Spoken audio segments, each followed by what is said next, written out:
Hello and welcome to the corner. I'm the Frost Glass, and I'm joined by my fellow Alabaster Savages, not Jack Gunsky. I have a helmet. Don't sue us, Scribe. Moonshock. We love you, Scribe. It is official. Jack Gunsky has never been to a library. Well, he's not allowed near kids, but Pterodontitis. A moth goes into a podiatrist's office. No, the Norm Macdonald version is better. And this week's special guest, Kyiverdam. Why am I sober tonight? Well, you could always ask yourself, why are you so jolly at the same time? But, you know. And joining us later will be next 6 minutes because someone has dual loyalty here. Yeah, yeah, Jack. Yeah, you. You're going to leave us? That's fine. That's he's fine. He's going to love us and leave us. Well, he's going to leave us. Yeah, at least leave some money on the bedside table, you know. Yeah, I was gonna say Frosted, keep the change. So anybody that wants to say hello to Sun, you're going to have to wait for a bit. She's currently unavailable. Yeah.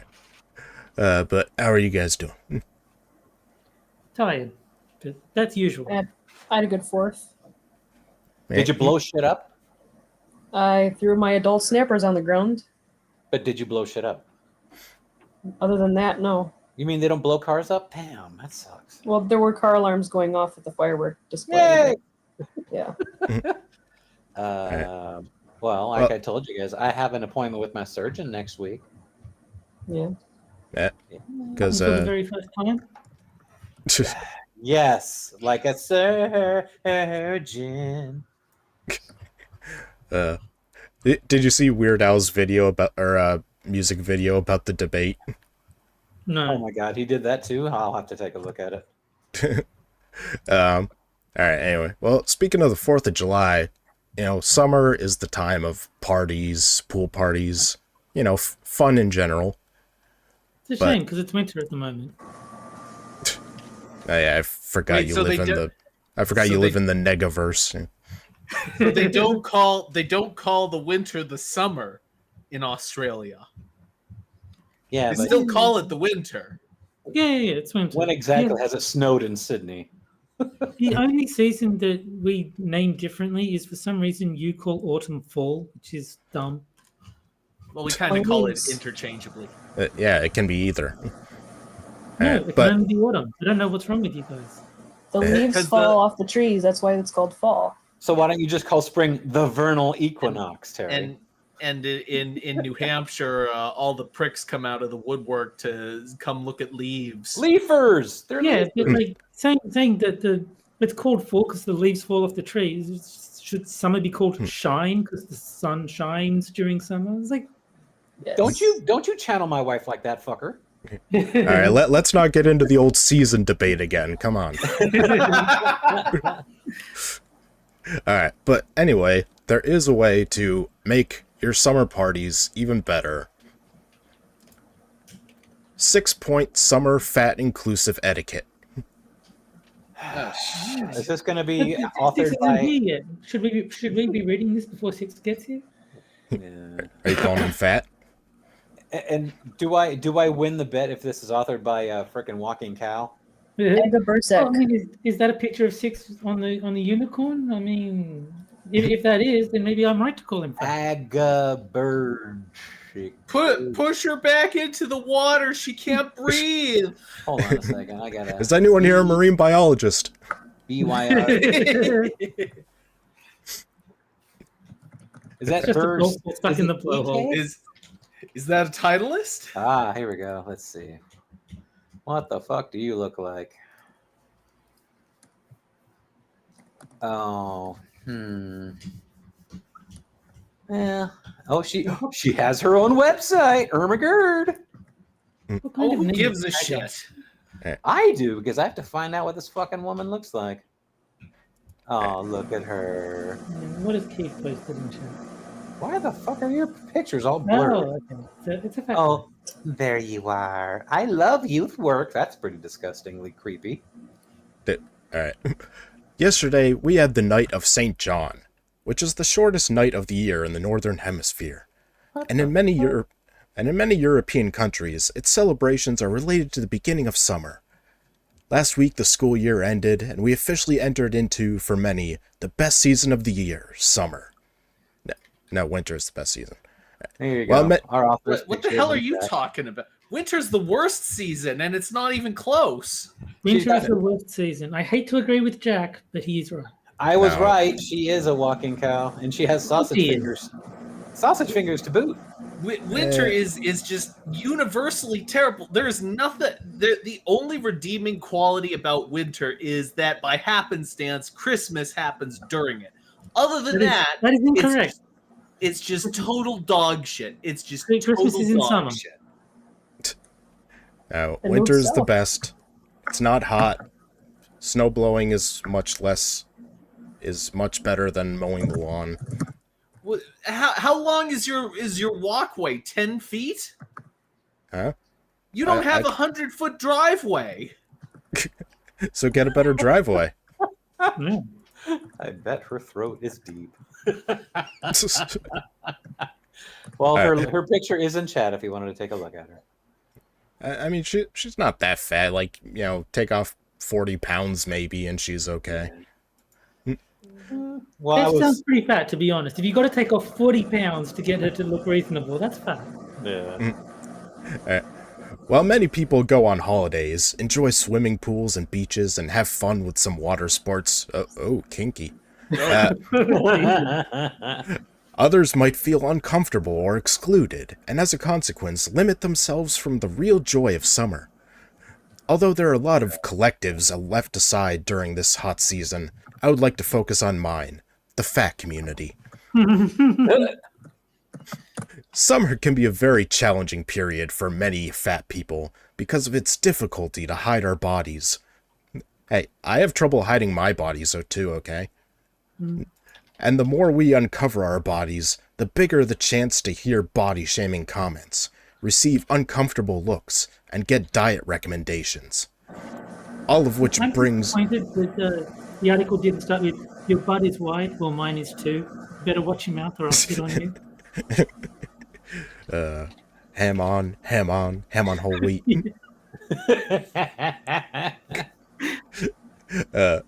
All of which brings great discomfort and often makes fat people withdraw from fun activities. I used to struggle a lot when going to the beach since I was aware that my body is far from being perfect, as societal norm is. I mainly used a one-piece swimsuit, or sometimes even a tankini, whatever the fuck that is. What? It's kind of like a one piece. I gotta look this shit up. What the? Wait, the One Piece is real? Shut up, Jack. I knew you were gonna say something like that. Oh, I see what it is. It's almost like a cami that looks like in the shape of a bikini top.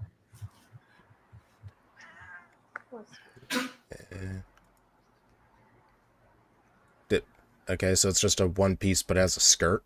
No, it's not a one piece. It's a separate piece. Yeah, whatever. Exactly. Let's see. Okay, to cover as much of myself as possible, I used to avoid some fun activities like boats or paddle surfing, being afraid my weight would be responsible for something embarrassing to happen. And one thing I am still struggling with is sweating. It feels so uncomfortable, and it is even worse when I see the disgusted faces of others. I am still saying I am sorry, although there is nothing I can do about it. Well, So there is soft, actually. sweaty, You can and lose wobbly weight. flesh. Got it. Yeah. Like, there is something you can do about it. Just don't be fat.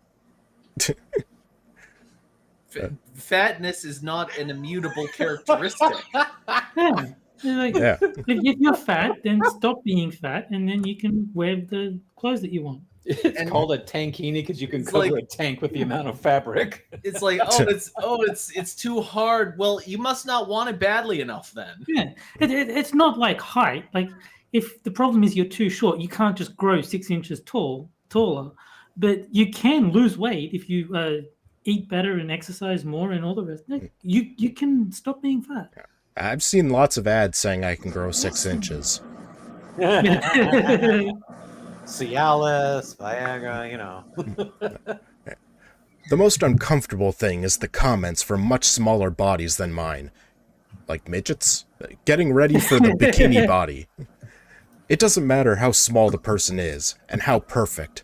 According to the general standards, they're always able to find some imperfections and keep communicating to all the colleagues that those need to change.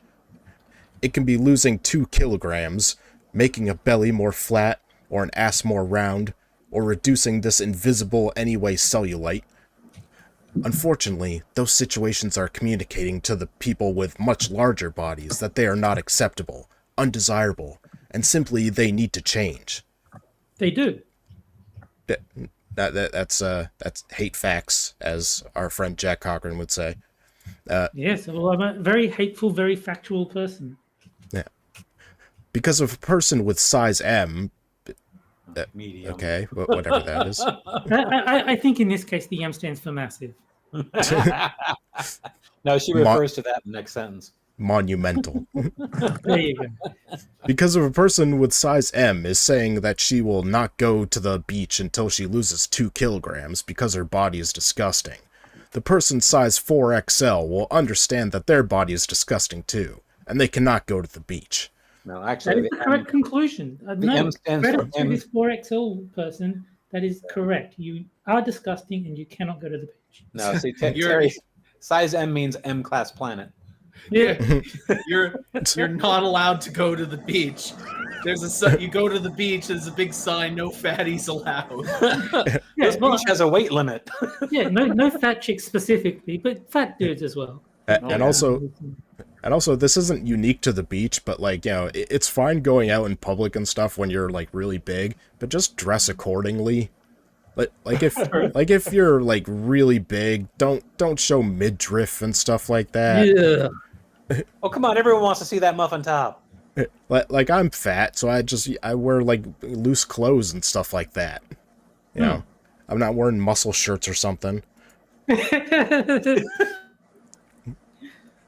Stick out of the top of those armholes. The Poco Sports in chat says size moo. Good one. Since I want to use my writing to bring awareness and real change, I want to suggest to you a small etiquette for the summertime, which might help you to be more mindful about the inclusion of the fat community. Okay, this is where whenever I hear her say fat community, I'm thinking like, is there like a commune somewhere where they have all these gigantic fucking people just walking around and the cafeteria is like almost half of the size of the commune? Because they have to fit all these I can people in explain there. it to you this way. When you're only having seconds, she's having 23rds. When she goes to get her shoes shined, you've got to take their word. If normal communes have trouble feeding themselves, imagine a commune full of fat people. Their walk-in cooler is about an acre in size. You ain't fat. You ain't nothing. You ain't nothing. Reggae classic. It is. No, number 1, don't comment on someone else's body. Too late. Simply don't, since it might bring distress to people who are still suffering from body acceptance. Let's better use the body neutrality approach. Okay, so would it be acceptable to follow a fat person around playing the trombone? No, that's when you start using the tuba. That's it, yeah. That's the one. I got the wrong instrument. Yes. Oh, okay. Or Can just I play just say? Oh, sorry. Nah, never mind. Can I just say it's kind of sad. It's kind of sad that, you know, forget the Marxist bullshit for a second. It's kind of sad that you had to create like entire pseudo philosophy to cover for the fact that you're insecure about being a fatty. Yeah. It's kind of sad. Very sad. Number 2, don't complain about your own body. Especially around people with bigger bodies than yours, but you can practice it always. Often comments like, I need to lose a few kilos, or my belly looks fat in this swimsuit/outfit, hold a hidden message to all the people bigger than you, that their body is not acceptable too.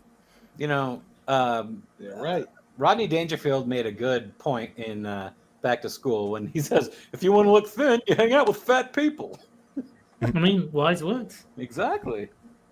No, instead you should say, wow, I'm way too underweight. Someone who was 100 pounds heavier than me would look perfect. Yeah. Number 3. Challenge body shaming and educate others.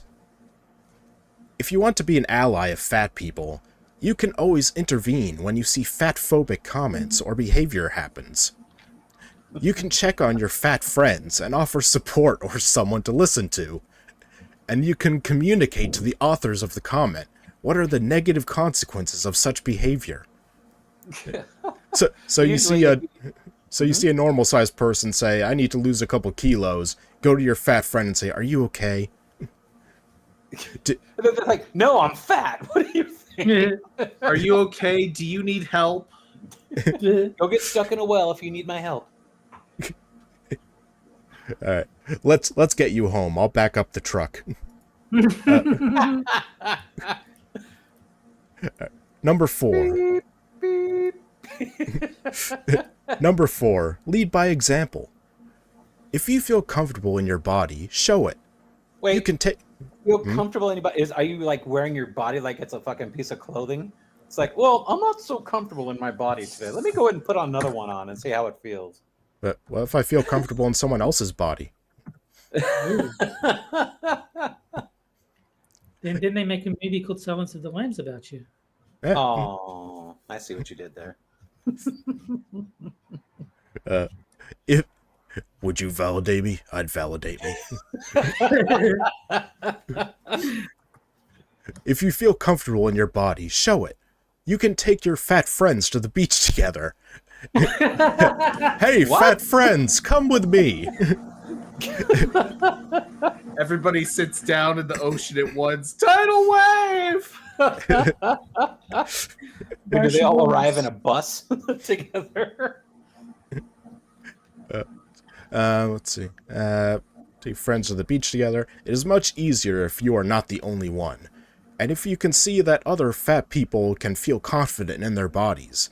And step by step, they can learn it too. Number 5. Don't promote any content showcasing unreal body standards. It is By very... unreal body standards, they mean looking like a normal human that isn't 500 pounds. And Yeah. step by step, yeah, you could put your steps in to lose some weight. Yeah. And, yeah, I'm pretty sure that the, posters of bikini-clad women and stuff, I'm pretty sure those women actually exist.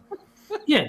Let's It's see. like with Stella Blade, where they're saying she looks unrealistic, but she's modeled after an actual Asian woman. It's like, Yeah. I mean, to be fair, Asian people don't look real. yeah, It is very easy to share content with inaccessibly perfect bodies, the path towards the so-called bikini body, and more. By sharing the content, we are just reinforcing the message of what perfect Okay. looks like. Okay, you want to know what the models in those pictures, first of all, they're real, and the reason they look the way they do is because they suffer to achieve that appearance. They suffer for it. You're not suffering for anything. You just complain about it because you don't look the way you want to look. You're not suffering the way they are.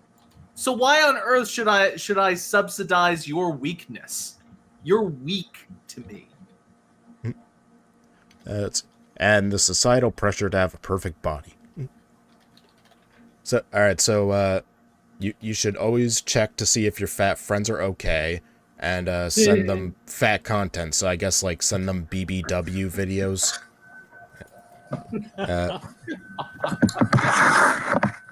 Ow. 6. Focus on fun. yeah. There are so many things to do in summertime instead of obsessively focusing on how your body looks. Our bodies are tools to bring us joy and have fun during the summertime, so use them wisely. A tool, huh? I don't think she screwdriver or- should focus on fun because she's never used a phone booth. She's never seen her toes. When she goes to the movies, she takes up 7 rows. How would you describe her as being a tool in a toolbox? Is she the impact driver? Use your bodies wisely. So if you have a fat friend, use them as a boat anchor. There you go. They'll eventually drown and sink to the bottom of the ocean.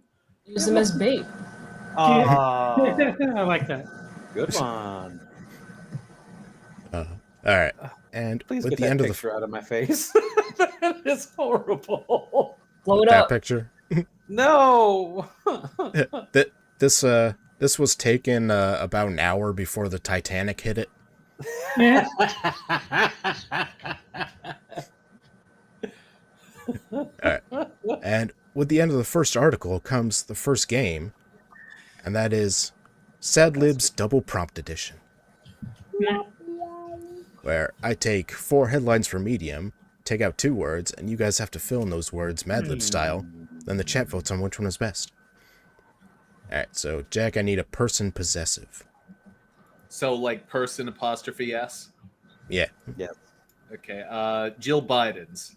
Oh God. I want power. Unlimited power. I can see her looking like him doing that too. Or somebody photoshopping her face into the hood. And what did the Jedi do? Lie.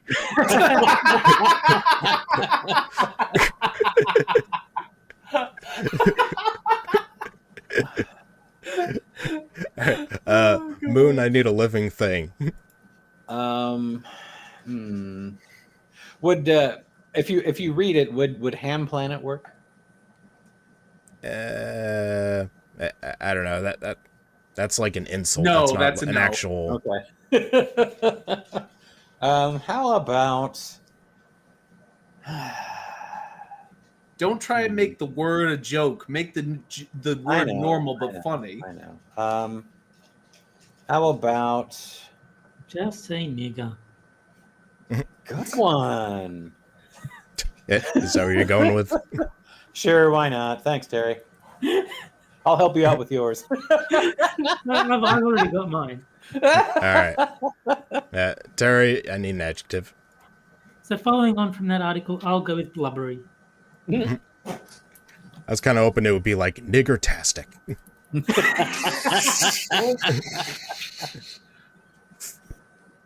All right, Kiev, I need a living thing. Whale. Hi, fat girl. It's my big fat girl. It's my big fat girl. Don't talk about something like that. No, I have my dog on my lap. Thank you very much. Hi, Celeste. It's my little. Oh, Keeve says hi. You don't have no idea who Keeve is, but Jack has seen you before, though. All I right, haven't seen her. Terry, give me a past tense transitive verb. It's my big girl. Raped. Whoa. Ow, ouch. Not on the port. Not on the port. That hurts. Ow, ow, ow, ow. All right, let's see. So Kiev, give me a person.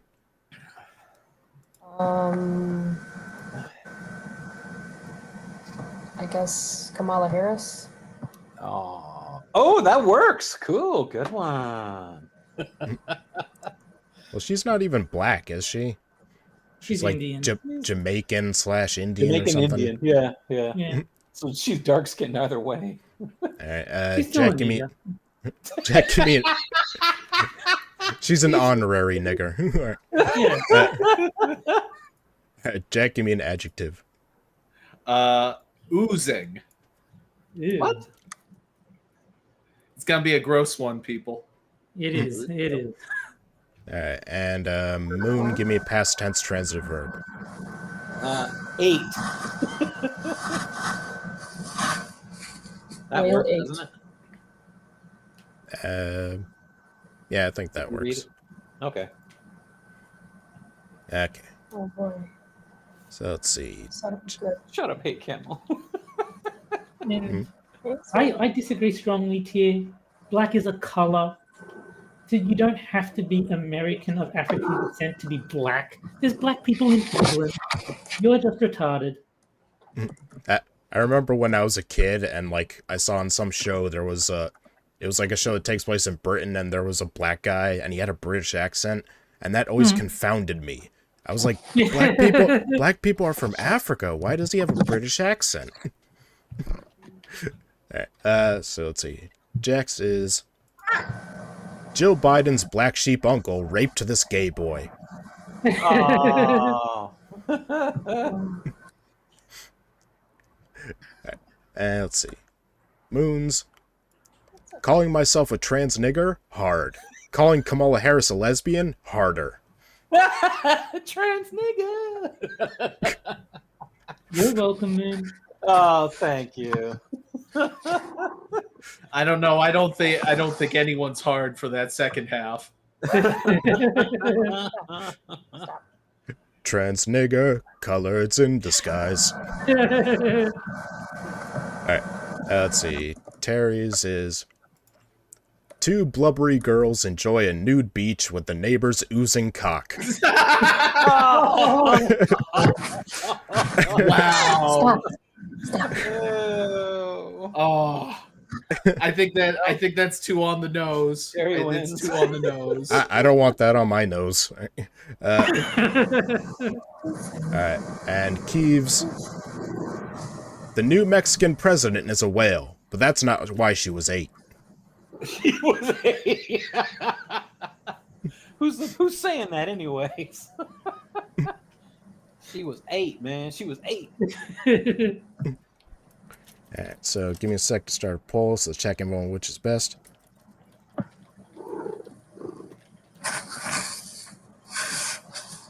What the hell is that cat doing to you?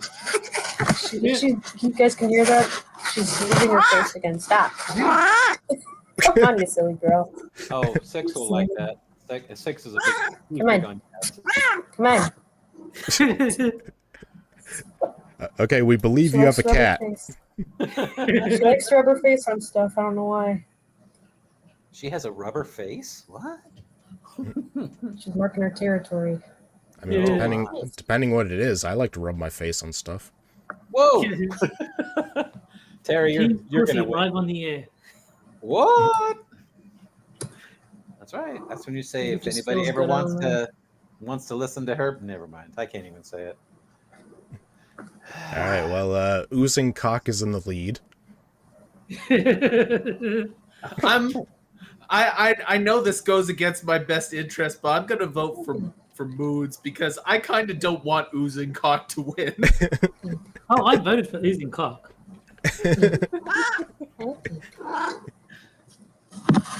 Quit. I'm gonna put this over here. I And, think oozing was the absolute perfect word. for that. And just to let everybody know, I don't think that son will be saying hello to anybody tonight. She's playing WoW, so Oh. And Well, also we have tell her I said hi. Like, wow. you're fine. Well, Yes, you heard exactly. that? Son says fuck you. Yeah. No, she would. Yeah, She would never. she hates all of you. Yeah. Yeah. That's right. And we have 33 viewers, but only 21 likes. Yeah. You What the hell? crossed it for the last time. Son is out for blood. 3 on my end. Oh, Grizz, I need you to on Twitter because I wanted to get with you about the Avatar pick, dude. You cut out, Moon. Okay, fine. Grizzella, I am talking to you now. I need you to DM me on Twitter so that we can talk about the Avatar pick. Moon gets very angry when you mention his microphone doesn't work. Yes, I do, because I don't like repeating myself. It's Well, then not our fix the fault. microphone. Well, if I wasn't 3 feet away from my fucking mic, I probably would be able to be heard better, huh? Then get closer to your microphone. What do you want Well, from you us? talk It's like we're big. 5 years old. Because I am When in your my mic living room. Cuts out. All right. Well, I think we could call it here. Fuck it, So I'll just- it looks like Terry's oozing cock wins Hey, with You can't- 63% of the vote. Well, you so can't definitely you can't fight the Terry penis, folks. No. I mean, even in this stream, the power has carried over. Oh, and because Jack, you were able to make it for at least part of the stream, I did not have to save that article for next week. Oh joy, that's gonna So- be about anime, isn't it? I just wanted to say, did you know that Medium sometimes does reviews? Oh, Oh nice. no. Oh no. No! No. Yeah, earlier on Twitter, I was like to Terry, "Hey Terry, you want to play a game? Just not that fucking Night of the Rabbit game." Frosty, did you ever know that you're my hero? You're everything he wants to be. You absolute son of a bitch. Well, it's from 2017. And this person's avatar picture of Kermit the Frog, so I don't need to look this person up. And we won't read the whole thing because it's long, but Aw. For the people in the audience who aren't aware, I refer to this game as quote "this fucking kid," the game. Well, is it basically this? Is it a summarization of what the game is all about? This article?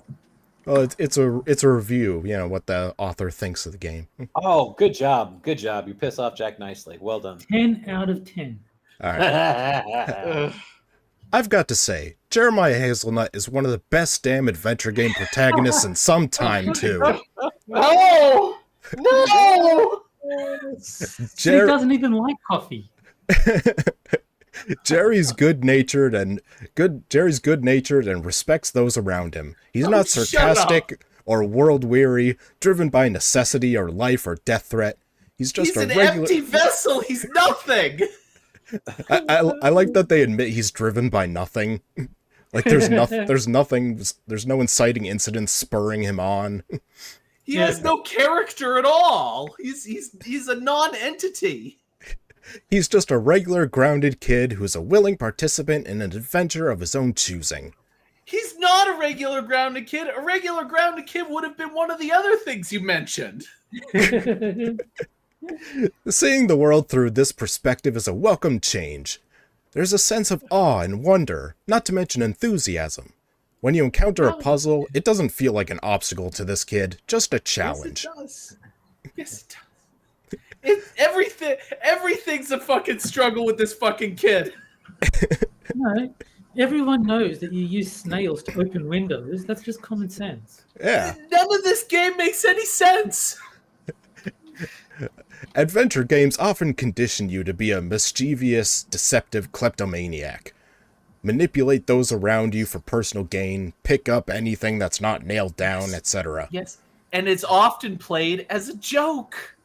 Because you need to do these things to move the plot forward, but you don't generally do these things in real life. That's what makes it funny. Plot? That sounds racist. No. I can't approve of having a plot. Datalic's other series, Deponia, in particular, is known for this kind of approach. Rufus is a jerk, plain and simple, though a strangely endearing jerk. One of the unexpectedly jarring things about the Night of the Rabbit was getting out of this mindset and thinking about your predicaments in different, friendlier ways. This is most definitely not a criticism, just another take on the genre. One that I really liked and added a unique layer to the experience. The Night of the Rabbit isn't tough when it comes to the puzzles themselves, for the most part. That famed obscure logic that's often associated with the genre isn't really found here at all. No, Yes, not, it is. not once. It's everywhere. None of it makes sense. Look, None you of have it to makes sense. you have to seal an envelope, so you got to find a snail. That's common sense. Yeah, exactly. There's an awesome sense of momentum that's felt across the entire game. Always something new to do and a feeling that you're pressing on and never stuck for too long. Never stuck for too long. I'll just repeat that one. Too bad I don't like coffee. Too bad I don't like coffee. This coffee's cold. At the same time, it doesn't feel easy either. That sense of accomplishment, rewarding, pondering, and implementing a solution still exists, and there's a few times I genuinely was stumped as well. He has One thing- to add like a little comment about everything. And the thing is that you click on it so many times, he adds the little comment like 30 times. Just shut up! No bush is gonna get in the way of my mom's pie. One thing I particularly loved was how open the game's primary setting of Mousewood was. A variety of objectives available straight away. If you were stuck on a puzzle, there's always a few more scattered about to keep you occupied until the solution came to mind. This is something I really do love in adventure games, since Woodtick and Monkey Island 2, LeChuck's Revenge, in fact. The ability to pick and choose what to do next or which direction... Wait. Hold on. This person cited Monkey Island 2 as the good one. Yeah. Is it not? I mean, I didn't like it, but a lot of people did. You have a lot more to explore at any one time because there's like 3 islands and you have to like travel between them a lot. So some people like that. I didn't. Is that the one with the amusement park? Yeah, No, it's that's the third one. like the second and the third one have the amusement park. The second one is the one that ends with the amusement park. You remember the end of Newhart where he wakes up and it's all a dream? It basically pulled one of those. Yeah, but when Frosted says the one with the theme park, I think he's referring to the third one because that's the one that we were like memeing about. The one where you kept going around in circles. Yeah.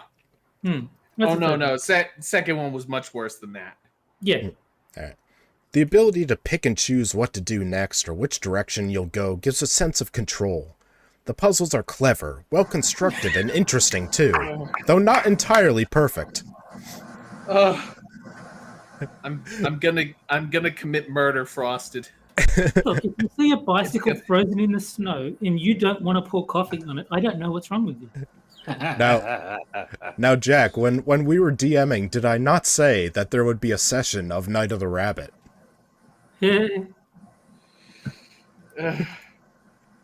From time to time, the Night of the Rabbit would get in its own way when solving puzzles. One particular example that came to mind was melting cheese over a fire. I had the means of accomplishing the goal in my inventory. In fact, combining these 2 specific items together was the first thing to come to mind. Unfortunately, the game wouldn't allow you to do it, and didn't acknowledge you were on the right path either. I was stuck, only to realize that you had to combine these items in the world instead of in the inventory. Otherwise, the exact same solution. A rare occurrence in an otherwise intuitive game.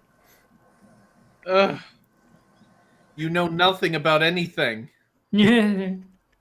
In a lot of ways, The Night of the Rabbit is a refined, streamlined take on a point-and-click adventure game. Ugh. There's a simplistic one-icon interface, for better or worse. The same button that will examine an object will trigger a conversation on a character. When this became apparent, I braced myself for a whole lot of hand-holding or simple world interactions. I was pleasantly surprised that this wasn't the case.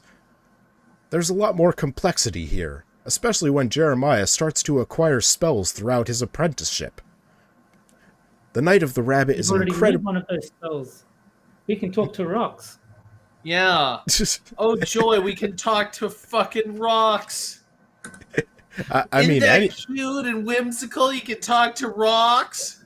I mean, technically anyone can talk to rocks. They just don't talk back. You've got a point. Okay. The Night of the Rabbit is an incredibly accessible game, though, and is pretty damn clever in its approach. There's a whole lot of intuitive methods of assistance scattered throughout The Night of the Rabbit.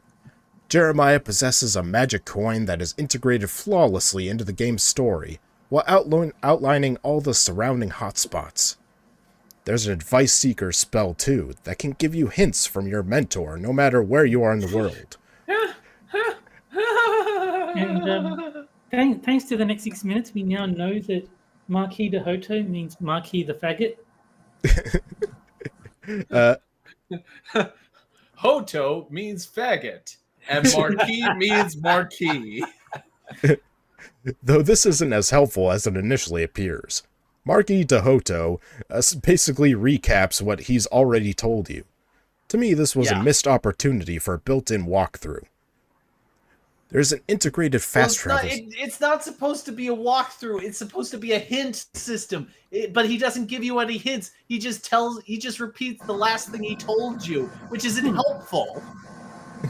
It's basically if you forget what the overall goal is. It doesn't give you help on any specific puzzle, but if you're like, what am I even trying to do? You click the button, it's like, oh yeah, I've got to go learn my second spell now. That's the next big goal that I'm working towards. I mean, if you're going to nitpick in an otherwise perfect game, then, Yeah.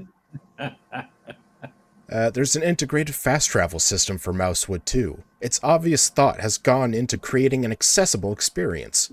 Okay, the fast travel thing, as far as I can tell, is functionally useless in the game. You're never more than a few screens away from where you want to go. So if you remember your way around, you really don't need it at all, as far as I can tell. Maybe that will develop later on in the game. Yeah, but I mean, it doesn't hurt to have it. I mean, I suppose, but it doesn't cause any problems by being there. It's just unnecessary. Yeah. At least for right now. Who knows? Maybe in the future. No, I don't think it's going to change. I think you've basically seen the whole map at this point. The sprawling complexity of the Night of the Rabbit is a thing of beauty, my friend. Saying there's attention to detail here would be an understatement for the ages. The mythology in particular feels incredibly well realized. It's not don't know the first thing about complexity in an adventure game. You want to know about complexity? When I was a kid, there was a series of adventure games. You had it was a company called Humongous Games, and they made a series there was one that was called Freddy Fish, there was one that was called Pajama Sam, Putt Putt, and Spy Fox. Those games were intricate because everything in those games was alive. You click anywhere in any one of those games, everything moved, everything had a little animation, usually several animations that went along with it. It was so incredibly detail-oriented. It was incredible. Makes this game look like fucking Pong by comparison. Probably the best one I've seen is Edna and Harvey's Breakout, where you click on just about anything, there's a unique line for it. It doesn't have any generic lines that I've seen. I saw a playthrough of the teddy bear one. I forget his name. The Humongous Games. Yeah, and it's like you're setting up for a birthday party, so you got to put up a happy birthday sign, and the player got really amused because, you know, when you're placing the letters, at one point he says, "That's where the D goes." I mean, obviously they're for a much younger audience. It's for like 5-year-olds or 6-year-olds. But the point is that even a game that was meant for someone who is much younger than the intended audience for this game, even that game is much more complex than this game. The mythology in particular feels incredibly well realized. It's not long before we're introduced to countless concepts involving tree walkers, interconnected worlds, and the like. Ideas that give texture to the game.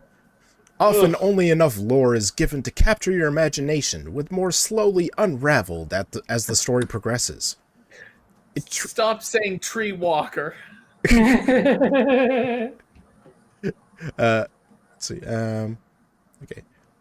It truly feels like the plot is penned with such a steady hand. Everything is here for a reason, and it's just a matter of when it'll become relevant.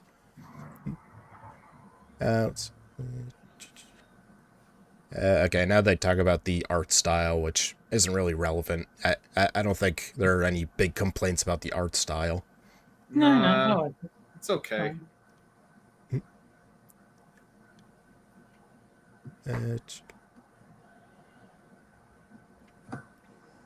Okay. The voice acting is mostly exceptional. Can't say I was the biggest fan of a certain Leprechaun character, but otherwise...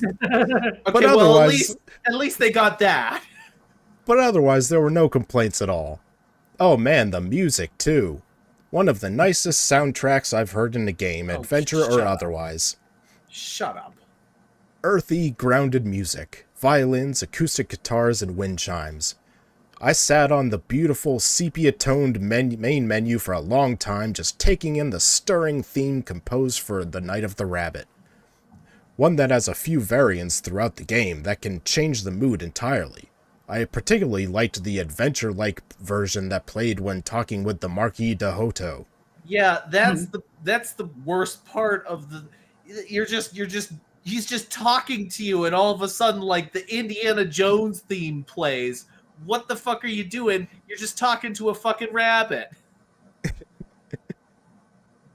Any notion that The Night of the Rabbit is a simple, bare-bones release is quickly disproven when you see the amount of bonus content here. There's achievements, unlockable wood sprite stories that touch on mythology not explored in the main game, an amusing homage to pixel hunting of old with optional hidden item objectives scattered about to complete an addictive card game called Quartet that can be accessed from in-game or the main menu. Okay, we should play Quartet, Jack. We should play Quartet. For the audience, if you remember Fallout New Vegas, this game is basically it's the equivalent of Caravan. Nobody plays it. Nobody's gonna play it. Nobody gives a shit. Once again, The Night of the Rabbit is a labor of love, and these touches of not required detail that deepens the experience only serves to prove it. Daedalic have set a new standard for their games, replacing one that was already pretty damn high with the Deponia series. The Night of the Rabbit doesn't feel like it's paying homage to anyone. This is a game that's not trying to be LucasArts of old. The Night of the Rabbit does its own thing and does it well. It rivals the best games of the Golden Age and surpasses them in some ways too. No. This is truly the most charming, solid adventure game I've played in the longest while. No. I can't recommend The Night of the Rabbit enough.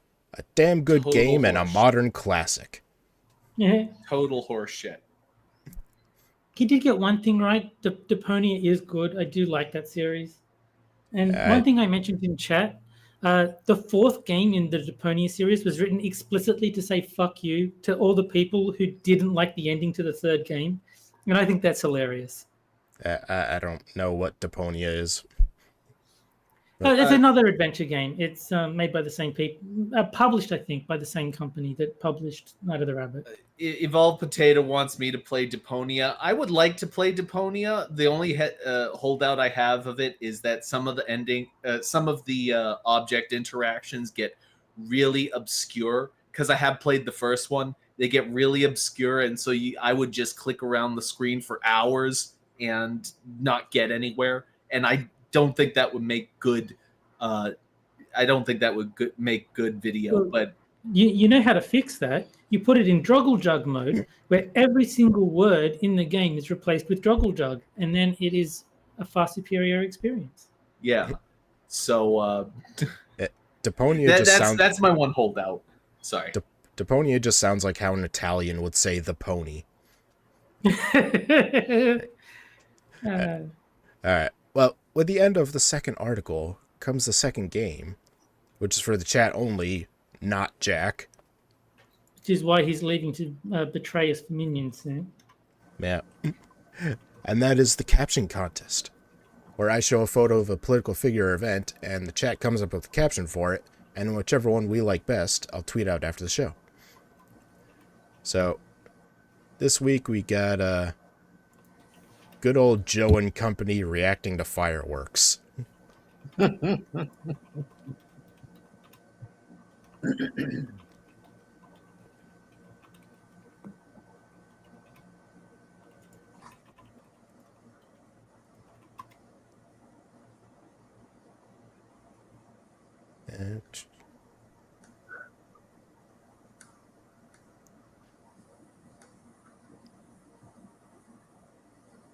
Let's see. There goes more ballots.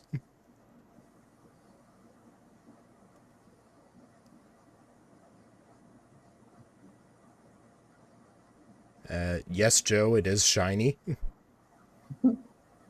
No, Joe, you can't go and sniff the kids.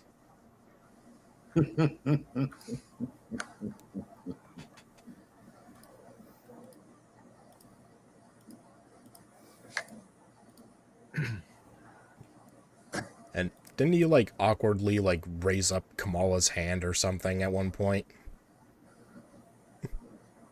I think I think a pissed off Shih Tzu basically gave a good catch-all answer.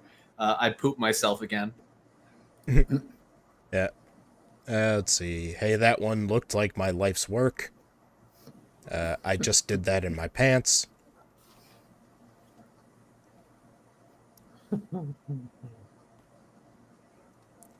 I got one, but I'm not going to type it in the chat. Let's see. Jill, look at the pretty lights, honey. Joe drools. Hunter smoked half of them. Alright, show's over. Where's the rabbit? I want to go home now. Look, Jill, fireworks. Think they'll pull my finger? Keep an eye on Kamala. She looking to defenestrate someone?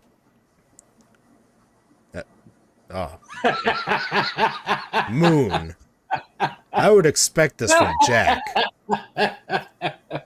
But you, I'm just disappointed in. You're welcome. The two in Japan were bigger and better.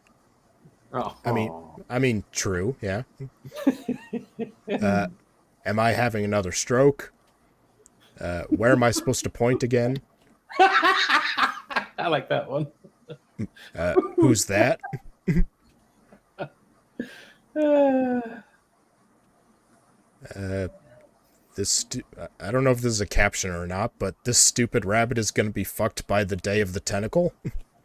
Okay. Those fireworks shot down my Uncle Bosie's plane. Look, there's Jack's. Uh-huh. All right, who else wants a timeout? He's All just handing them out. Yeah. But you're going in timeout, Cannibal the Musical style. You gotta sit 20 feet away. Turn the other way. No talking. Russians just kill Santa. Did the Russian just go Santa? Them lights look like January 6th. Let's see. Good night, Paul. Keith! This is the timeout version of Suicide by Cop. All right. I'm not mad, Keith. I'm just disappointed. I called Kamala a hoe 3 times, so she didn't dispute it. Holy shit, this blow is awesome. Ho ho ho, happy fireworks day. This is how Bo died in Afghanistan. Those fire word killed my son Bo. All right, well, we've got a bunch now, so I'm gonna cut it off there. Oh man. I think the one about Uncle Bosie is my favorite so far. I like Della's Did the Russians Just Kill Santa?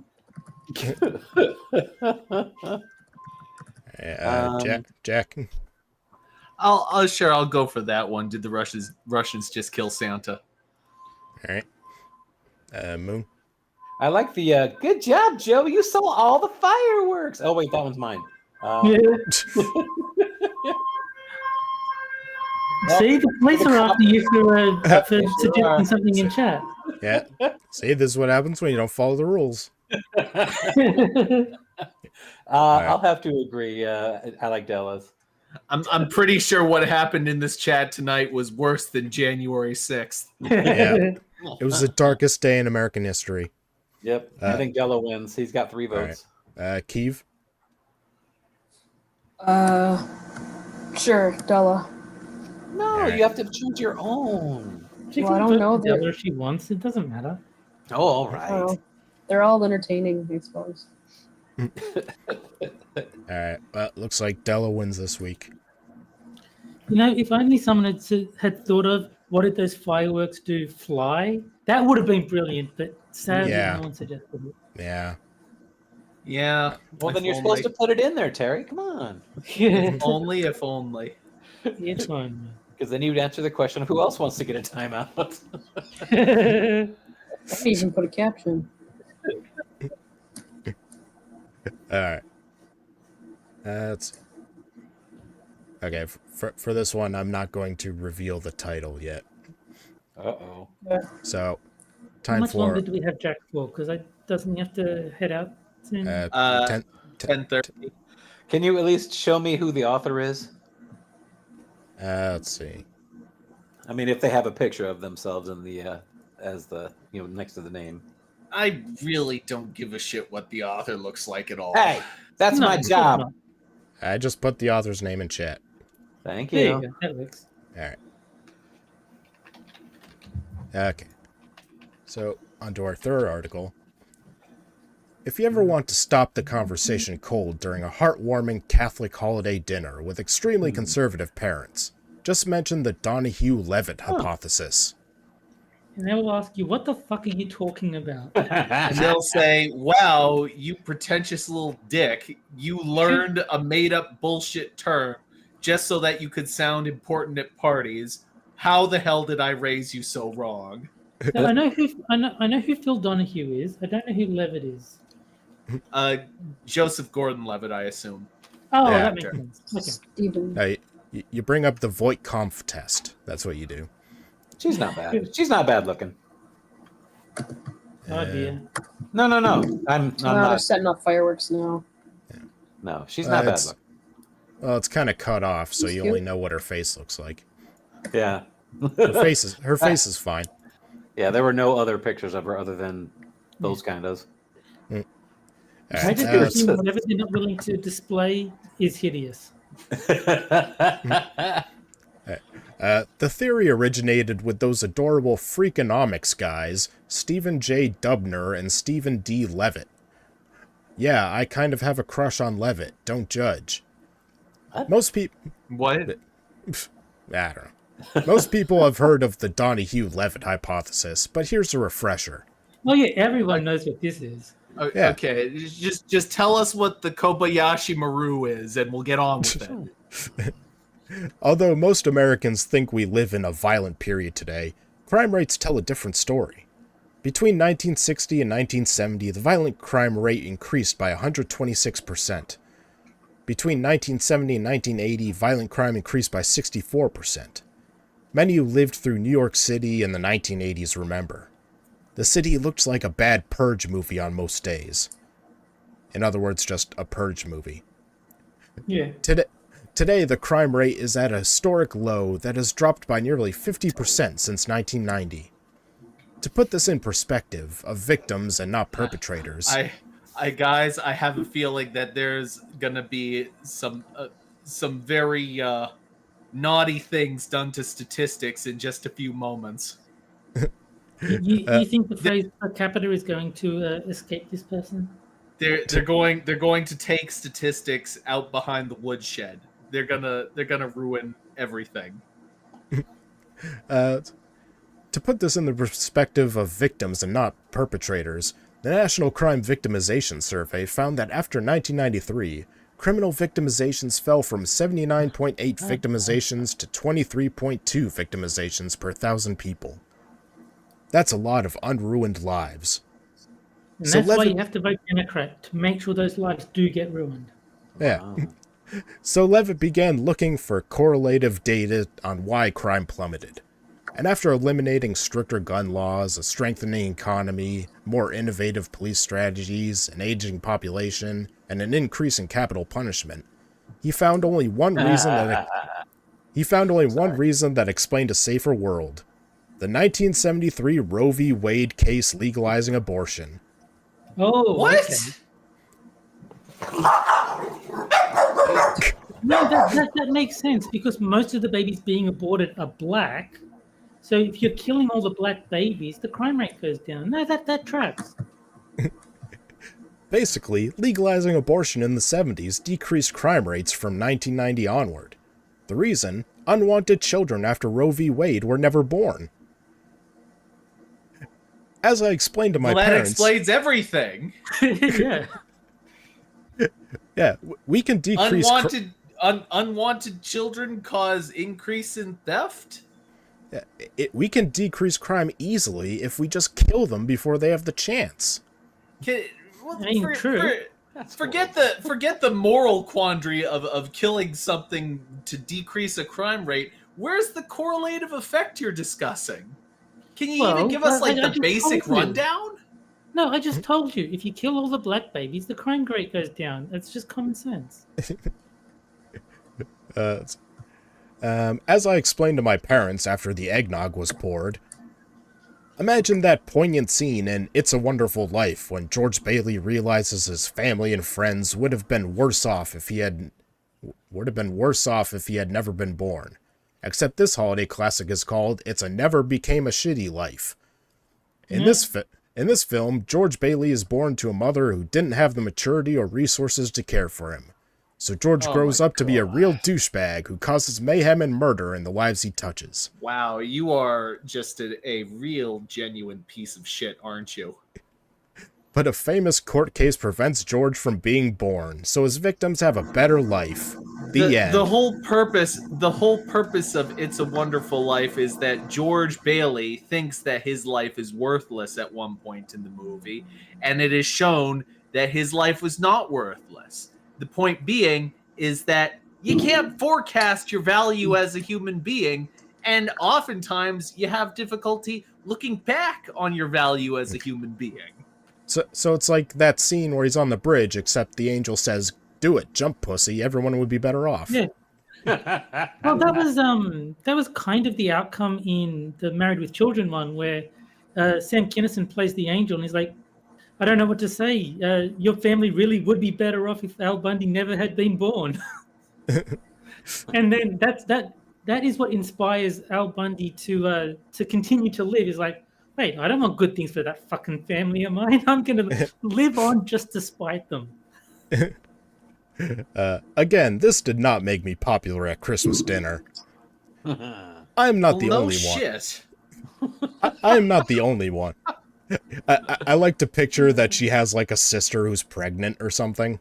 I am not the only one. Since the 2005 bestseller Freakonomics, which featured this hypothesis, Donahue and Levitt have taken their share of heat. Critics point to other factors that contributed to lower crime rates. Their loudest argument is the crack cocaine epidemic that caused crime rates to surge in the late 80s, disproportionately affecting black men. You know what else disproportionately affects black men? Never mind. The government cracked down on drug users by incarcerating them, again mainly imprisoning black men, and that caused a drop in crime rates. So, see, look, you arrest all the black people and the crime rate goes down. I like how the author is accidentally making the 1350 argument. Yeah. As Levitt points out in his rebuttal, the arrival of crack did lead to increased crime, but the decline in crack did not lead to a statistically relevant drop in violent crime. Well, maybe that's not because it's just the crack anymore. If you screw everything up and then take away the thing that screwed everything up, things aren't just going to magically be better again. No. You're not seeing the bigger picture, Jack. They got screwed up because they weren't aborted as before they were born. If they had been, there would be no problem. Yeah. Look, your baby is probably going to get addicted to crack, so why don't you kill it now? If you go into the community and start shitting everywhere, and everybody starts shitting everywhere, and then you're like, "Hey guys, this needs to stop," and everybody stops shitting everywhere, guess what? The street's still gonna be covered in shit. It's like at the end of a Disney movie, like you defeat Scar, and then all of a sudden Pride Rock looks normal again, and everything's happy. For every 10% that murder rose between 85 and 91, it fell by only 2.6% between 1991 and 1997. For your story to explain the decline in crime that we attribute to legalized abortion, this estimate would have to be about 5 times bigger. But their critics were still biting at their controversial heels. So being good economists, in 2019, Donahue and Levitt re-examined the data. This time they included crime data spanning 97 to 2014. The original data only included crime rates from 85 to 97. Their newer research found an even stronger correlation between higher abortion rates and lower crime rates. With more data, Roe v. Wade accounted for 45% of the decline in crime rates over the past 3 decades. Wow. Of course, their theory still has its detractors, and their arguments are valid. Whenever you have any correlation study, it's nearly impossible to isolate one causation. The problem is not that correlation does not imply causation. The problem is that too many correlations affect one causation. Either way, I'm surprised some equally sexy economists have not examined another correlation between abortion and crime. Can I just say, I doubt that this person actually understands the implications of whatever study they're referencing, if this study even exists at all. No, I'm on board. They seem to be saying that killing off black people is how to lower crimes. Like, no, based. Did the parents who chose not to have unwanted children lead better lives than those who didn't have that choice? I know. This is going to get me disinvited from Christmas dinner yet again. I hope so. You sound absolutely insufferable to be around. In this dream sequence, I reenact Guess Who's Coming for Dinner, except Levitt is my boyfriend. Just play along. Oh, dear God. But Mom, my new boyfriend is someone who wants to genocide the blacks. Oh, why didn't you say so? When's the wedding? It would not be hard to isolate Labor Bureau statistics, health records, and criminal records from mothers who had abortions after 73 versus mothers who didn't have a choice. Sure, you would face the same problems as the original hypothesis. Obviously, other factors led to a higher quality of living for women after 73. A smaller wage gap, more educational opportunities, better access to healthcare, more financial autonomy, etc. Remember, women could not get a credit card until 1974. I mean, how long have credit cards even been around? I'm surprised they had them in 74. But perhaps we should be examining these contributors anyway. As the Supreme Court overturns Roe v. Wade in the coming month, we will have plenty of debates on how illegal abortions will set the women's movement backward. Or, I should say, how it will set the women's movement backward for poorer people who won't have access to safe abortions. Interesting.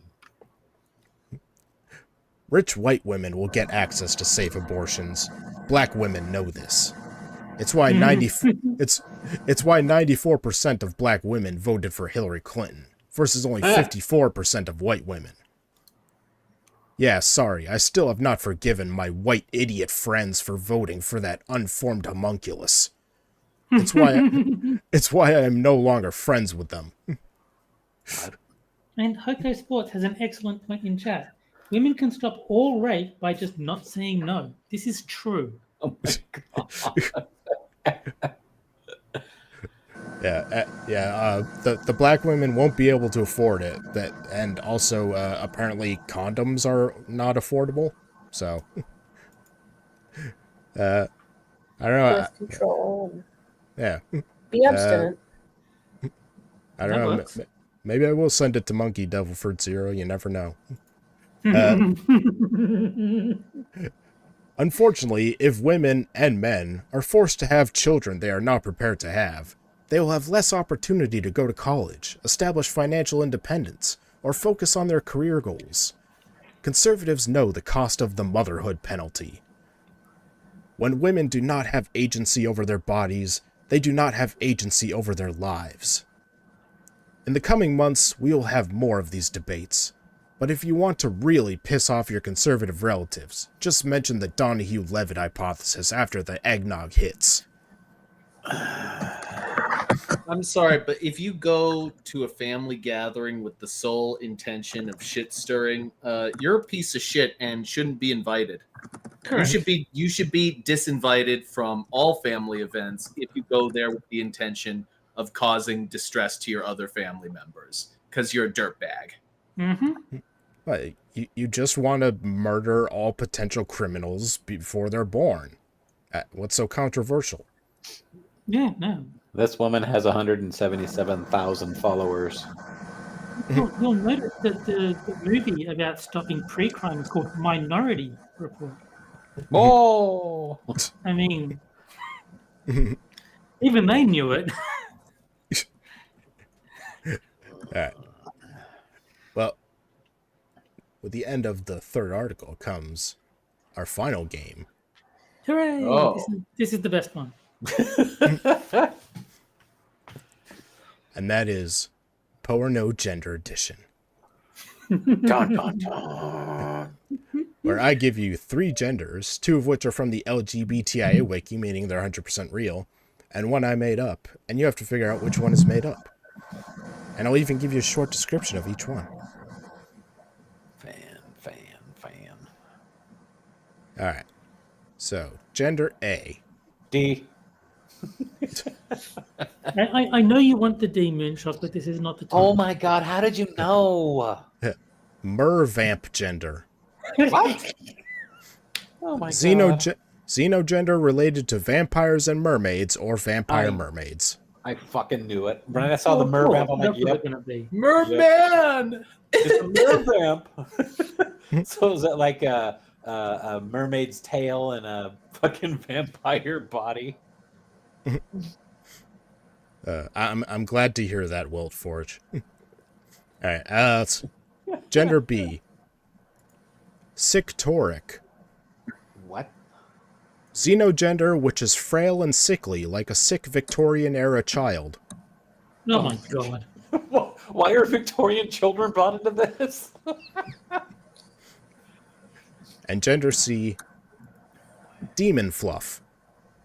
Oh, I like that one. Xenogender related to fluffy, huggable demons. Oh, I thought it was going to be like a xenogender related to those who fluff demons between sexes. Okay, well, B is obviously going for an aesthetic, and C, I think, is just a fag for has-been hotel. So I'm going to say A is the place. Alright, well, give me a sec to start a poll so the chat can get in on it, and don't forget one of the options that they're all real. Frosted, when did you learn you could buy a Victorian child on the cheap? Oh, you could buy any child on the... I live in New South Wales, which is right next to Victoria, and you don't want those kids. They're fucked up. I'm saying all real. Let's see. Chat is leaning all real with A in second. I don't know if Frosted will be able to think up something called demon fluff, but then again, it's Frosted. Hey, you are muffled, Moon. Well, don't worry about it. Alright, so, Jack, what are you going with? A. Okay. And Moon? I said all real. Alright. Terry? All real. See, now I said it twice. Yeah, I hate to agree with Jack, but I want to go with Mervamp gender. Alright. Keeve? All real. Alright. Let's see. All real still in the lead in chat, although this time B is in second. All real always wins the audience poll, pretty much always. Yeah, this is the first time I've agreed. And Tia is constantly saying Z in chat, which I'm guessing is a reference to Z Garcia, the board game reviewer. I don't know why he's talking about board games at this point, but I do like Z Garcia. He seems like a cool guy. Well, I always thought it was Z, not Z. Well, Z is the letter. Z is the final letter of the alphabet. Z is the first name of Z Garcia. Well, that's at least his internet name. But Terry, why is Z the final letter of the alphabet? Why couldn't Q be the final letter of the alphabet? I don't follow. Well, if Z is Z, then is B bed? What makes alphabetical order that order? Oh, I don't know. The order that the people put them in. Z is a gender, and it's a letter. Yeah, Z is a letter. Zed is a Men in Black character. Also true. And you'll notice that they were all named after letters, including Z. Except for Zed. Hey, There was Z is J, dead, there was baby. K, there was Z. They were all letters. Zed is dead, baby. Zed is dead. All right, can we at least find out that they're all real already? All right.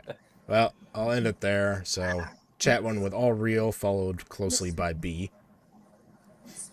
All right. And the answer is C is fake. I knew There you it. go. So Frosted is the fag for Has Been Hotel. Got it. Well, you got to tell us how you came up with that one anyway. I don't know. I was just thinking. The He's thought of watching demons came to Has head. Been Hotel. No, the But thought where'd you of get the fluff part? because you got to throw in some gay thing to combine it with. And So a you lot were of, thinking about fluffers from porns. Got it. a lot of these genders involve stuff being cute. So Oh, yes. Exactly. You upset the cat. Good one. She won't stop. Is that cat demon fluff gender? Yeah. That's Ellie. Hi. She says hi. I do like that you have a cat named Allie because it makes me think of an alley cat. Yeah. Womp womp. you mean like Trump, who has the morals of an alley cat? Well, Yeah. yeah. You know, like people say nowadays. All right. All right. So let's look at the flags. Let's see. Mervamp was made by an edgy 14-year-old. It looks like. Of course. Oh my Yeah, god. there it is.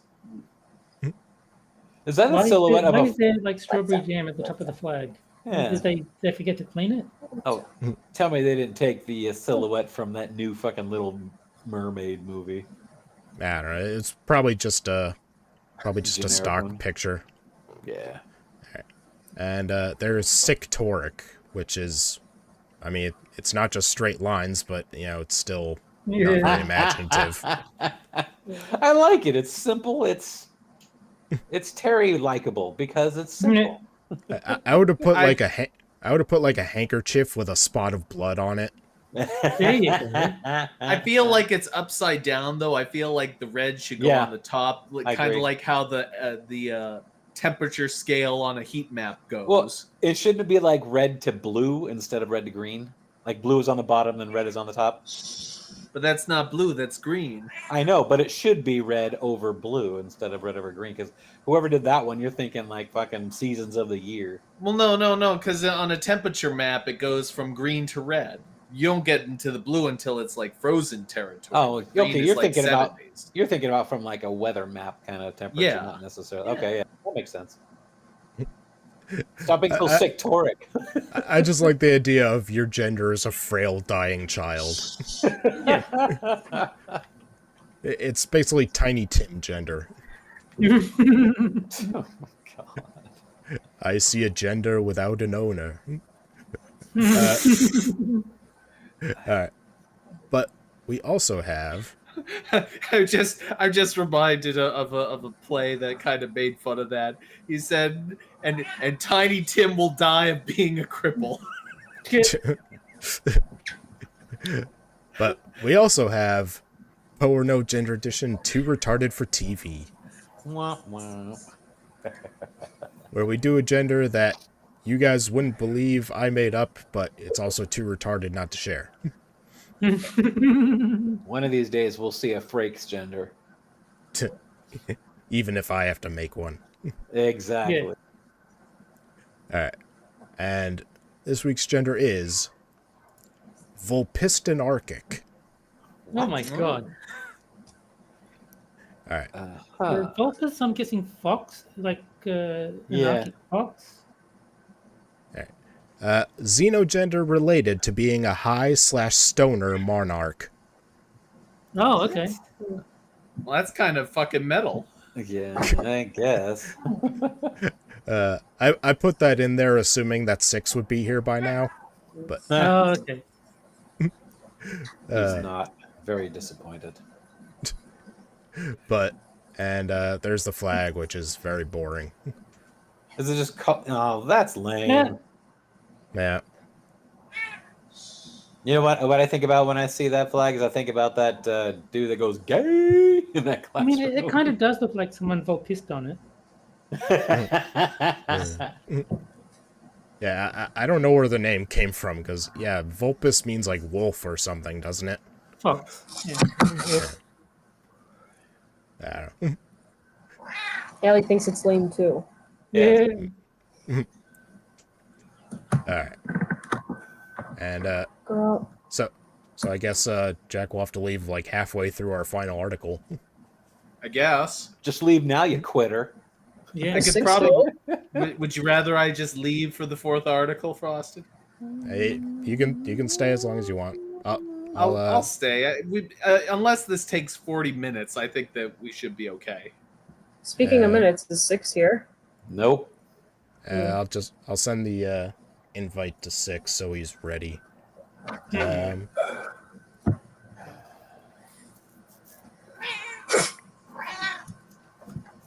You've upset the cat, Jack. The cat doesn't want you to leave. Still relentless. Invite guests to the show.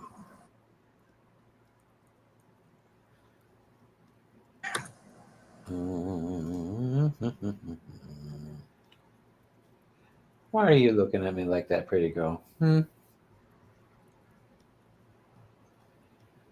This dog just stares at me from my couch. She's just like, when are you going to come over here and do something, huh?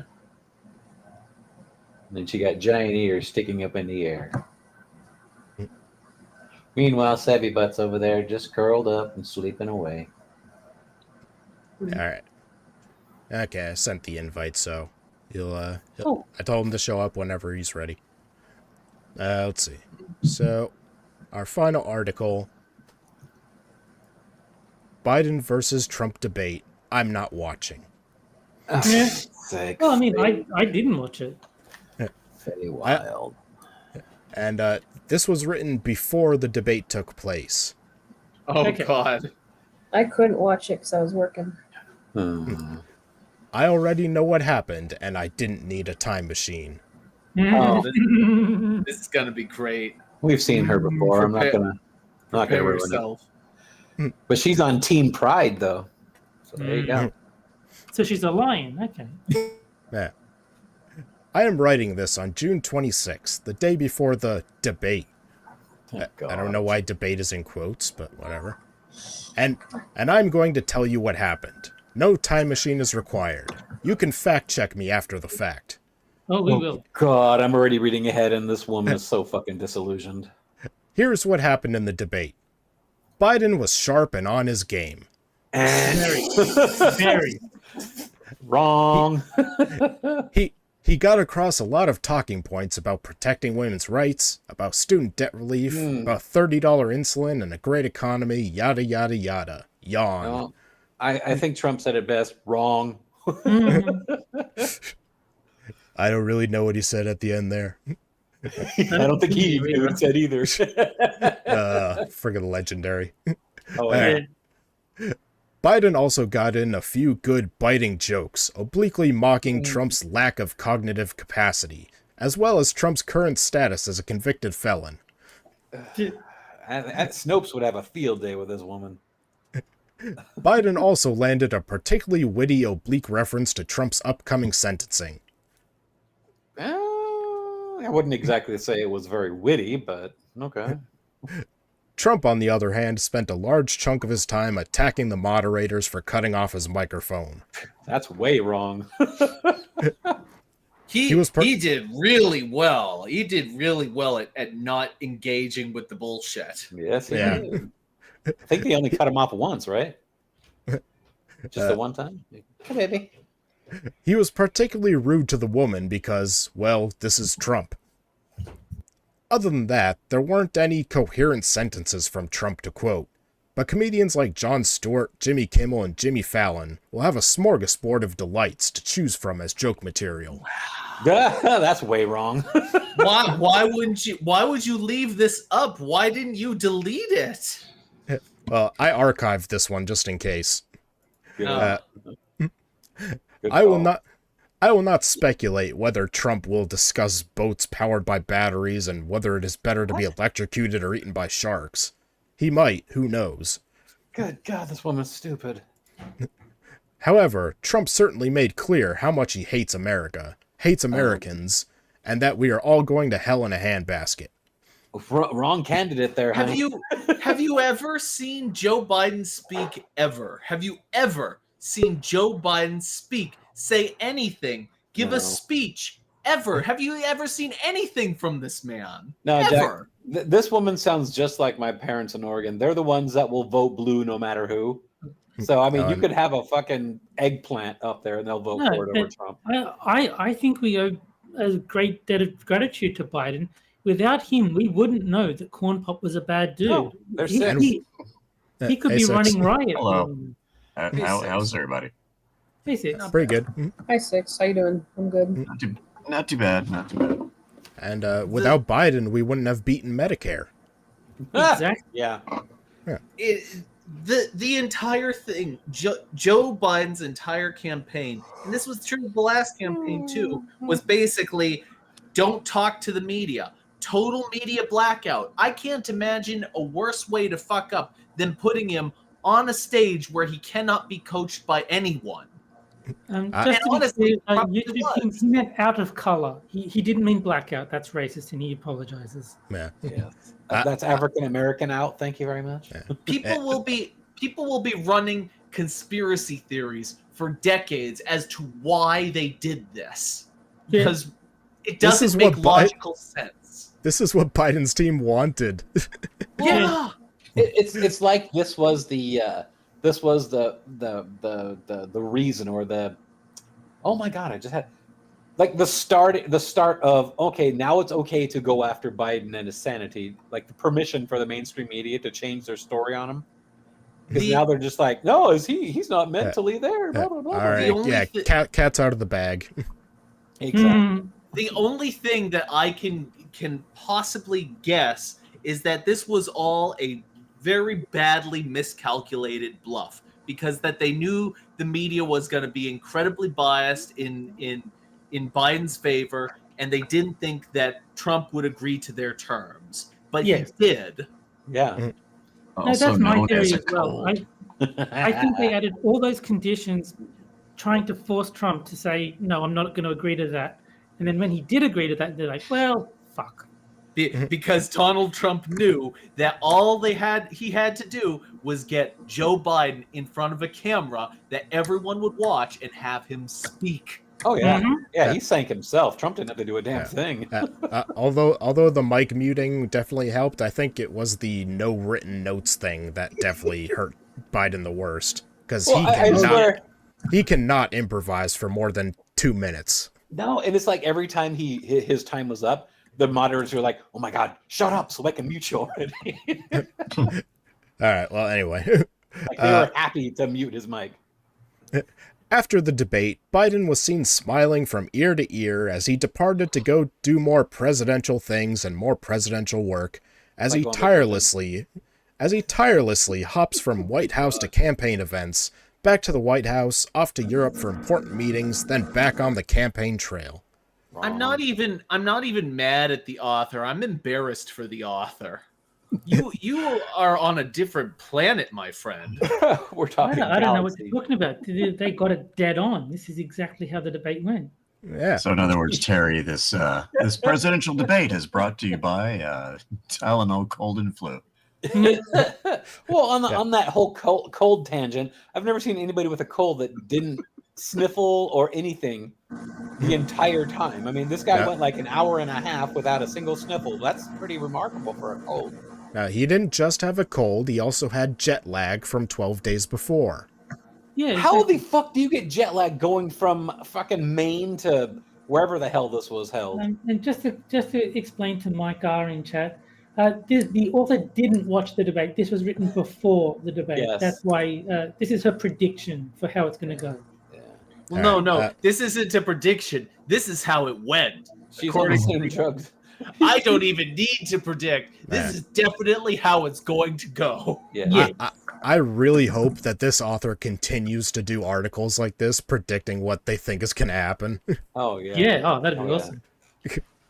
Right. I wonder. I just gotta say, I wonder what this author thinks now that they've written this article. did the fact that this written proof of what they actually thought being presented to them cause any self-reflection at all? Well, No, these are the have they- same people that write fortune cookies. yeah, Yeah. this Yeah. woman probably goes back to this article right here to somehow get some sense of pleasure out of, at least in my mind, I can see how things could have gone. Well, No, no, no. 'cause- You want to know what I think? I think she's going to make the argument Joe won on the issues, because that's the cope I've been seeing on Yeah. the internet is he may have spoken poorly, but he still won on the issues. Wrong. I think that the thing that what I wonder about is what is their mental process? Did they just see this and they just rationalize it like it kind of went like this?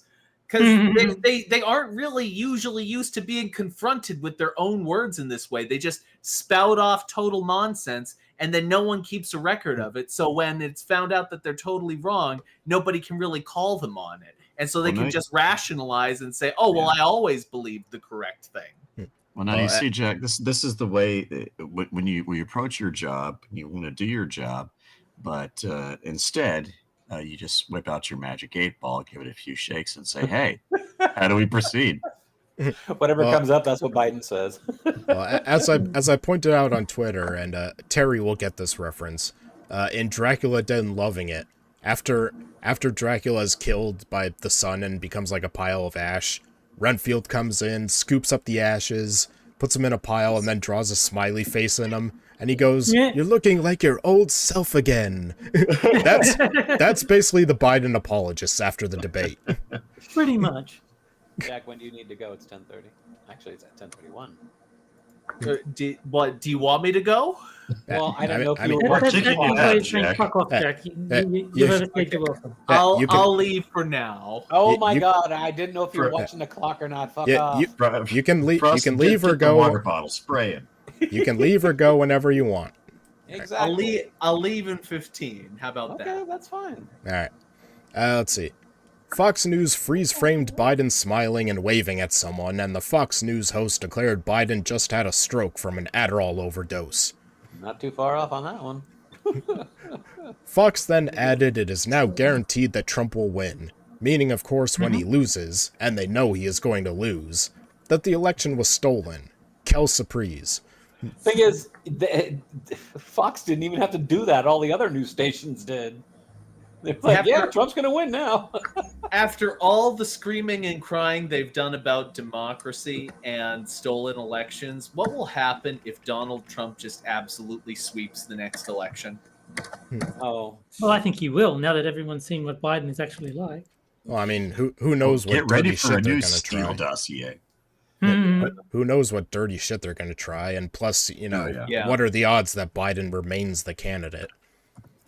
From what I've heard, they can't really change it because everyone's already donated to the Biden campaign. So if they changed to like Gavin Newsom, then everyone would have to donate to him as well, and well, they're not going to do that. He's already locked in some states. He will already be the candidate. So unless they did a write-in, there's no way in hell they'll be able to change it to anybody else. So yeah, I think it is too late for them to realistically change the candidate. I mean, just because they're not supposed to do something doesn't mean they won't do it. Yeah, that's really the ultimate thing, is that the Democrat Party, the rules they play by is whatever they want to happen in the moment. Yeah, and the fucking Republicans will just sit there and let them do it too. That is true. All right. Fox News had a segment with the Trumpettes. That is to say, men in dark blue suits and red ties, who gushed at how fabulous Trump was, how manly, how strong, how godly, how he rivaled Lincoln in debating skills, and how much they loved Trump so very much. Some of them managed to well up some manly tears of man-crush adoration because they know whichever man can get the most teary-eyed will get the VP job. Where do you get this mental image from? Is this something that was just born out of your dreams? Well, according to this woman, Fox is totally sucking Trump's dick all the time. Source, it came to me in a dream. Yeah.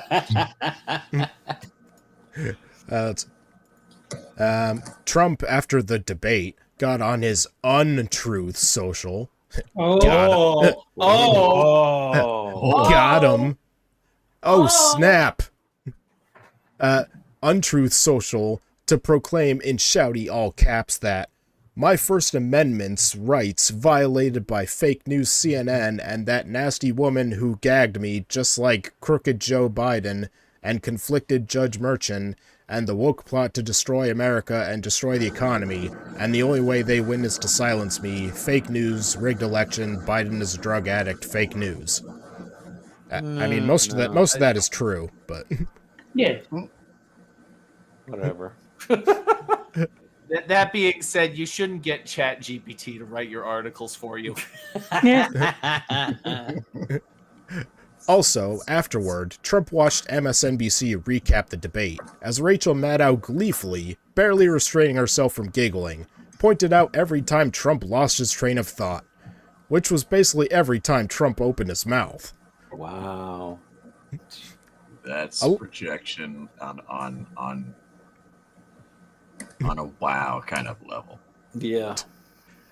A lot of ketchup had to be cleaned from the walls of Trump's room. What? And that is what happened. And since I am a witch and can foretell the future, don't doubt me. Oh, witch. You got some of that witchy woo-woo for us, too? I thought you were boy. joking when you said that until you scrolled and I thought it was actually in the article. I don't know. I'm guessing she's like sarcastic. Yeah, like she's saying she's a fortune teller. And she She could be one of those. She's She could be one of those Wiccan idiots, but I'm guessing she's being sarcastic. Yeah. those look like Magic the Gathering cards. Well, she is a very ugly old woman. She does not look like that at all. Yeah. Pictured here, the queen of Hot Topic. If that's a genuine Black Lotus, then yes, I will take that card. Can I just point out Trump supporter prediction versus Biden supporter prediction? Who has a tighter grasp on reality? Yeah. Jimmy Carter. Yeah. I mean, I knew what Biden was going to be like. I just thought they would do a better job of hiding it. Yeah. We all knew what was going to happen. The only people who were surprised by the debate are Biden supporters. He had a cold, okay? He had a cold. Yeah, it's like so... they're finding out for the first time what we've known for like 10 years. Yeah. It's like, where the hell have you been? And I like... Oh, sorry. The presidential debate has been brought to you by Tylenol Cold and Flu. He needs some of that Vicks Vapor Rub. Of course, I also have a brain, and so sometimes seeing the future isn't that hard. So hard. So I am not watching the debate. I would rather stick slivers of bamboo up under my fingernails while snorting Tabasco sauce while listening to country music while attempting yoga and deeply regretting it. So she is very well experienced in the ways of KGB torture. Okay. Can I say one more thing? They said after the debate, like, Joe Biden's been like this for the last couple of years or so, and all I could think is Joe Biden's been like this as long as he's been president, and then some. He's been like this forever. He really has. But like for us, the amount of cope is absolutely ridiculous. I disagree, Will. I think the debate was very entertaining. Oh, absolutely. I loved it. All right. Let's see. I predict I will have a future appointment with a chiropractor. Oh, I forgot to add the standard disclaimer. All fees paid to a fortune teller are non-refundable. LOL. Oh boy. You're not gonna be getting any repeat business, lady. No. She really needed to put the emoji after that. Yeah. She's so with the times with that lol. Oh man. I also forgot to draw a tarot card on the Democratic Party debate prep people. Oops. 10 of swords. Lol. And I don't know.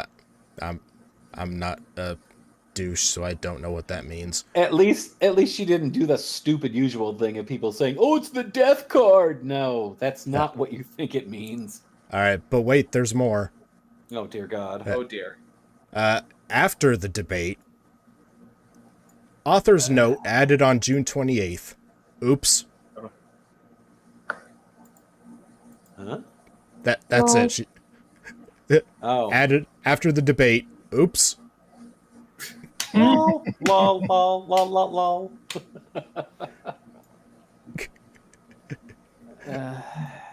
What a I mean, at least she recognizes that she got it wrong.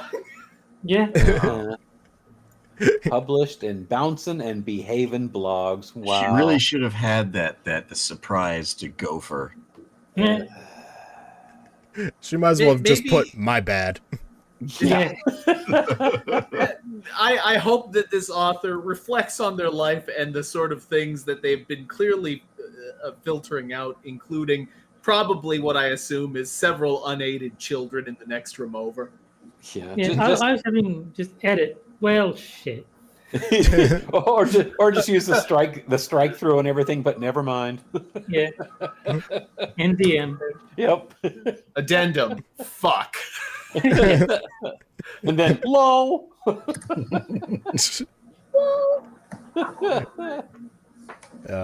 Well, we now have our official medium fortune teller. And her name is Faye Wild. Why are there which I- two She's a pictures? medium on medium. I have no idea what that other picture is. Are there any comments, One Frosted? is her, and one is a picture of her headmate. Looks like 14 comments, I think. I don't know. Let's Yeah. see if there are comments. But what is that little clap icon? Are those like likes or something? Yeah. I guess. Oh, Yes, okay. queen. Yes, queen. Or is that you slay queen? It's not letting me. That doesn't matter. Oh, because Oh, wow. this Period, archive. queen. Super band. Wow. Like, now Yeah. you can't even read the comments. Oh No, it's yeah, be- you archived It's it. because this is archived. Archived. Let me try and actually look it up on Medium. Oh, okay. It's from 3 I'm days not ago. watching. What a pansy ass. Hold on. Just Lol. LMAO. Yes, Lamau. Ruffle. I'm super Ruffle duper mouth. smart. Ruffle I know mouth. exactly Ruffle what's gonna waffle. happen. Ruffle waffle. Rufflecopter. You know, the first time that my father actually ever saw the LOL, he actually said it out loud, LOL. And then he teased me about it for like the rest of the day. Just, LOL. After everything he said, LOL. Can I just say what's the R stand for in Raffle? Rolling. Rolling. rolling on Okay. the floor laughing. No, it Okay. means rut-row. Raffle waffle. See, I figured that OFL stood for out fucking loud, but I No. guess not. No, Because roll down the floor. F usually means fuck in these acronyms. Usually. Oh, it's a good thing I archived it because I can't find it. Oh, it's gone. Yeah. She did delete it. Look at that. Well done. I can't imagine why. No, She no. couldn't take it, so she left it, or she deleted it. This is gold. All right. You Well, gotta it's true, post but it this is on not that Twitter. flavorful. You gotta send this to some people. Oh, yeah. Oh, Uh, if you send this to Monkey, oh, God, yes. Yeah, I'll send it to. I'll DM it to Jack Cochran. Oh. Let's see. No, I think the one you sent to Monkey is the Genocide the Blacks article. Oh, yeah. Well, Monkey is going to be on vacation, so he might not do shows. So Jack might, though. So Yeah. Oh, I would he's on definitely send it vacation. to him. Yeah, but I like having him inflicted on Monkey because I get to hear Monkey suffer too, along with all of Yeah. you guys. Yay. He's like, God damn it. All right. Well, that's all I have for tonight, gentlemen. So take a Yay. moment to shill my co-hosts and guests. Let's see. Lol. Moon. Jack has games with Terry on his channel, where he and Terry play games that aren't as good as Dino Rex. You take that back. Night of the Rabbit is a masterpiece. Yeah. As we learned tonight, Night of the Rabbit far surpasses any other adventure game. Yes. And they play, what, Sundays at 7 p.m. Eastern? Mhm. Yeah, more or less. Yeah. Yeah. Let's see. Moon has his Twitch channel linked in the description where he plays games that aren't as good as Super Seducer.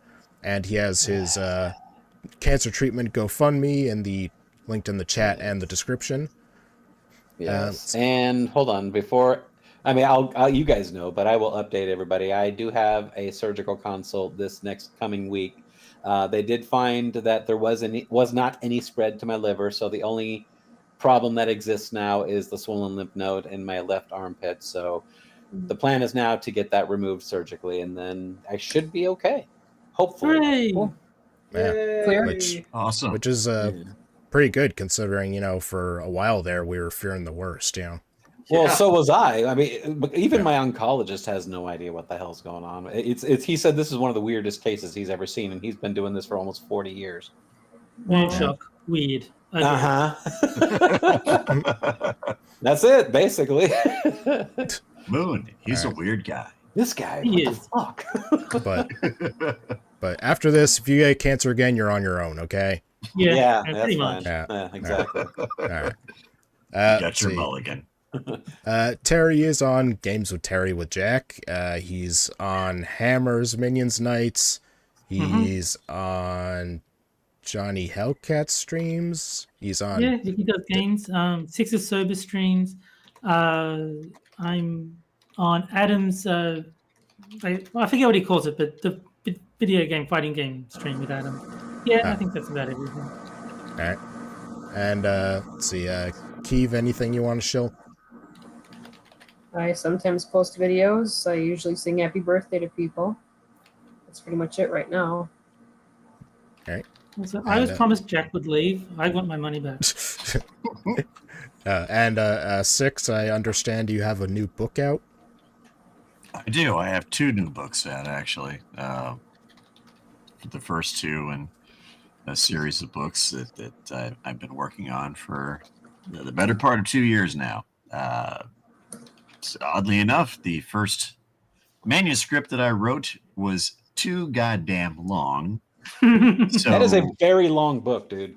yes. So I've had to split it into 3 parts, and I'm currently working on the third part to release hopefully in early September. Oh, your second book's already out? Yep. Oh, okay. Well, then I guess I know what I'll have to do after I'm finished with the first one. Yep. Now, are these self-published? Yes, they are. Okay, cool. I might have to have a little chat with you. If you want to, Hence the occasional misspelling. Sorry about that. Let's talk after the show. Yeah. yeah, if you want to post a link in chat or something, Six, to the Amazon listing, go ahead. It is about to be the airing of grievances this Festivus after this stream. Get out the poll. Yeah. After we go off air, that's when we're at each other's throats. Yeah. There will be blood. I got a lot of problems with you people. All right. Well, we should be back next week at the usual time, back on Friday at 9 p.m. Eastern. So we'll see you guys then. See you guys. And now the conflict begins. Bye. See ya.